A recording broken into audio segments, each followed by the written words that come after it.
Hello and welcome to the lesson on combining like terms. So what exactly is combining like terms? It is the process that we use when we want to simplify an expression. So when we're saying like terms, what exactly are we talking about? We're talking about 10x, 5x, and 2x. These are all like terms because they all have the same variable. When I say 3, 7, and 8, these are also like terms because they are constants, okay? They don't have a variable and they're all a number, which when we have an expression, we'll be able to combine them. And then when we're also saying 3y squared, 25y squared, and plain y squared, these are also like terms because they have y squared, they have the same variable with the same exponent. So these are your like terms. When we say unlike terms, what exactly are we talking about? So if something is unlike, we would say 1/2 x squared and y. These are unlike terms because you have nothing that is the same. So you will not be able to combine these in an expression. Also, x and xy. Yes, both of these have x as a variable, but we need to have y as well. So these are also unlike terms. If we have 17y, 20x squared, and 24y squared, these are also unlike terms because they don't have the same variable and exponents. Okay? So let's take a look at an expression and use what we just learned in the problem.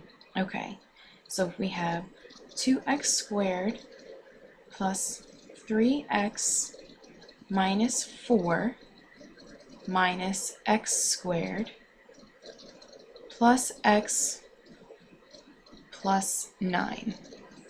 So what we're going to do is we're going to look for like terms. So we have 2x squared here, that's just an x, that's just a constant. We have another x squared here. So it's easy if we underline it, that way we know what we're going to be combining. So then we're going to have 2x squared minus x squared. We're going to go back to the problem. So we have 3x. Now let's look for another like term that we can combine with this. Nope. Nope. Aha. Okay, so we're gonna do plus 3x plus x. Then we're gonna finish up the problem. We have -4 and 9. And these we can combine as well. -4 plus 9. So when we look at this, we can only combine this. So 2x squared minus x squared is going to leave us with just 1x squared. Okay, then the next part that we can combine, we have 3x plus 1x is going to be 4x. And then we have -4 plus 9, which is going to give us 5. So this here is your simplified expression. All right, so let's look at another one. How about 5x squared plus 7x plus 2 minus 2x squared plus 7 plus x squared. All right, so the first step is we're going to identify our like terms. So we have 5x squared. Let's look for another x squared right here. Let's keep looking. Look, we have another one. Okay, so we can write that in our problem here. So 5x squared minus 2x squared plus x squared. Let's go back to the problem and look for our other like terms. So we have 7x And that's it. We only have one term with just the variable x. So we're going to add this to our new expression.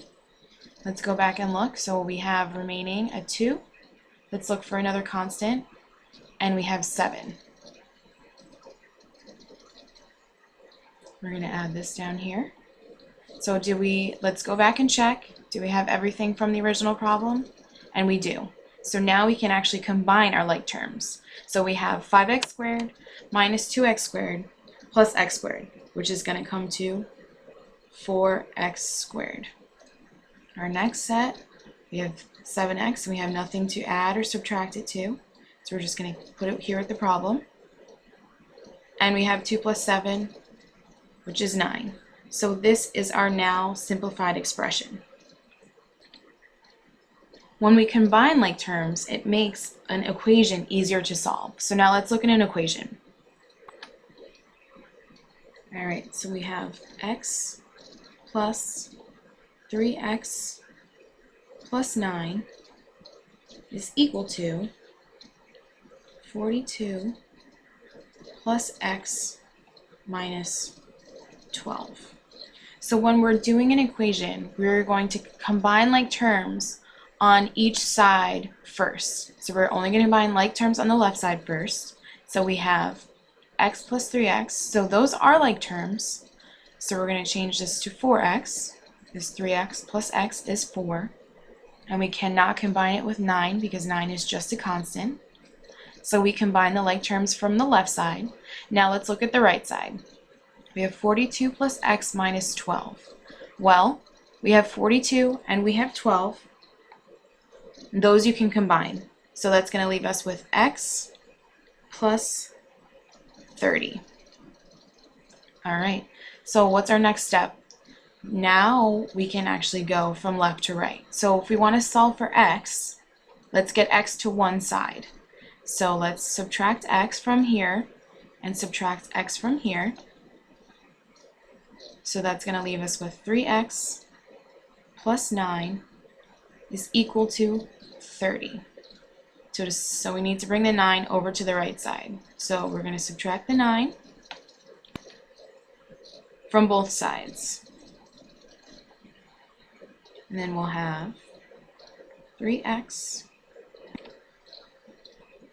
is equal to 21.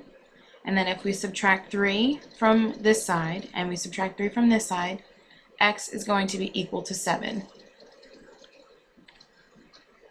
And there we go. We solved the problem by combining like terms. I hope this lesson helped. Thanks for listening, and good luck.